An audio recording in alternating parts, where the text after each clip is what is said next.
इतने डुप्लीकेट मौलवी हो गए कि ओरिजिनल मौलवी का दूर दूर तक पता नहीं। कुर्ता इतना लंबा कि पैजामा की जरूरत ही नहीं,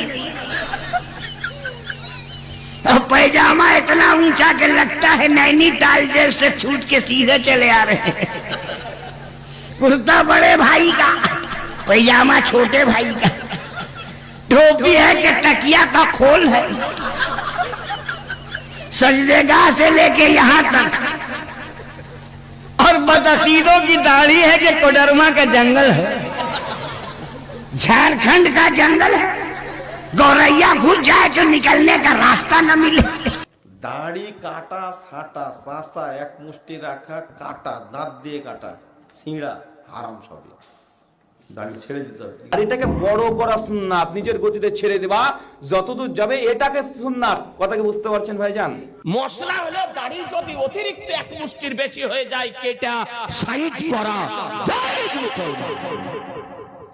এই মশলা বুঝেন এইরকম করে ধরতে হবে এক মুঠ, এক মুষ্টির আগে দাড়ি কাটা ছাঁটা সাইজ করা উদি মুদি কাট করা ফ্রেঞ্চ কাট করা হারাম। যদি এক মুষ্টির অতিরিক্ত লম্বা হয়ে যায় তবে সাইজ করা জায়েজ মুস্তাহাব। অতিরিক্ত লম্বা যদি হয়ে যায়, কারণ অতিরিক্ত লম্বা হয়ে গেলে মানুষ ব্যঙ্গ করবে, ঠাট্টা করবে, বিদ্রুপ করবে, তাচ্ছিল্য করবে, তারপরে আপনার উঠতে বসতে অসুবিধা হবে, পেশাব পায়খানাতে অসুবিধা হবে, তারপরে ঘুমাতে অনেক কিছু অসুবিধা আছে।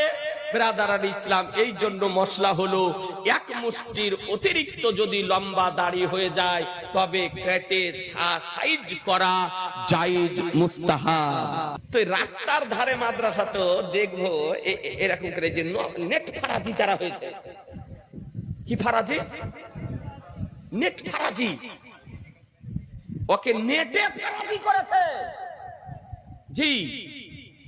তো দাড়ি এত লম্বা, এরকম করে দাড়িকে আপনার পিছন দিকে আপনার চালিয়ে দিয়েছে, আর পতাকার মতন উড়ছে আর সাইকেল চালাচ্ছে। কত বড় পাগলের পাগল বলেন। লোকে যদি দেখে ঠাট্টা করবে না? অন্য ধর্মের লোক যদি দেখে তো বিদ্রুপ করবে না? পাগলের পাগল। আর এক পাগলকে দেখছি যে এই রকম করে বুক পকেটে ভরেছে, দিয়ে আপনার সাইকেল চালাচ্ছে। তোকে তাই বলেছে যে দাড়িকে এরকম করে বুক পকেটে ভর। মশলা হলো দাড়ি যদি অতিরিক্ত এক মুষ্টির বেশি হয়ে যায় কেটা সাইজ করা জায়েজ মুসলমান। এই মশলা বুঝেন এইরকম করে ধরতে হবে এক মুঠ।